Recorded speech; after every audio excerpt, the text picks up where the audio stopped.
காட்டுக்குள்ள ஒரு பஞ்சாயத்து. அதுலயும் காட்டுக்குள்ள கழுதைக்கும் ஒரு புலிக்கும் ஒரு பஞ்சாயத்து. அது என்ன, கழுதைக்கும் புலிக்கும் என்ன பஞ்சாயத்து? வாங்க இந்த படத்தை பார்த்துக்கிட்டே பஞ்சாயத்து என்னன்னு பார்ப்போம்.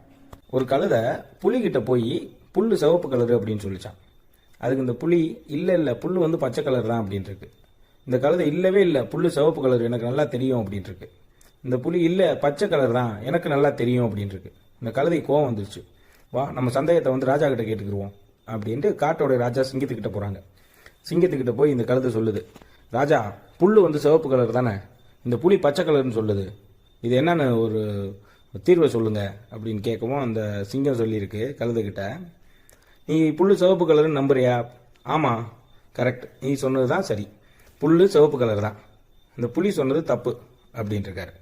அந்த கழுதைக்கு பயங்கர சந்தோஷம். இந்த புலி தப்பா சொல்லிடுச்சுல, அப்ப அந்த புலிக்கு தண்டனை கொடுங்க அப்படின்னவும் சரி தண்டனை கொடுத்துருவோம்.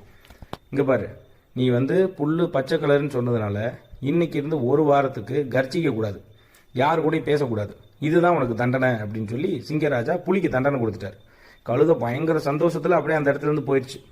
போனதுக்கு அப்புறம் அந்த புலி ராஜா கிட்ட கேட்டிருக்கு, ஏ ராஜா புல்லு பச்சை கலர்னு உங்களுக்கு தெரியும்ல, அப்புறம் எதுக்காக இந்த கழுதை சிவப்பு கலர்னு சொன்னதுக்காக நீங்க அதை இல்லைன்னு சொல்லாம எனக்கு தண்டனை கொடுத்தீங்க அப்படின்னு கேட்டிருக்கு.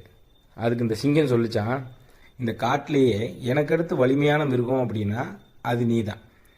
இந்த கழுதையெல்லாம் ஒரு ஆளுன்னு அது சொல்றத கேட்டுக்கிட்டு புல்லு சிவப்பு கலர்னு இதெல்லாம் ஒரு பஞ்சாயத்துன்னு என்கிட்ட வரைக்கும் கொண்டு வர வச்சிருக்க பாரு. இதுக்காகத்தான் உனக்கு நான் தண்டனை கொடுத்தேன். நம்ம யாரு, நம்மளுடைய வலிமை என்ன, நம்மளுக்கான வேலை என்ன அப்படிங்கிறத நம்ம உணரணும். அதனால தான் உனக்கு இந்த தண்டனை.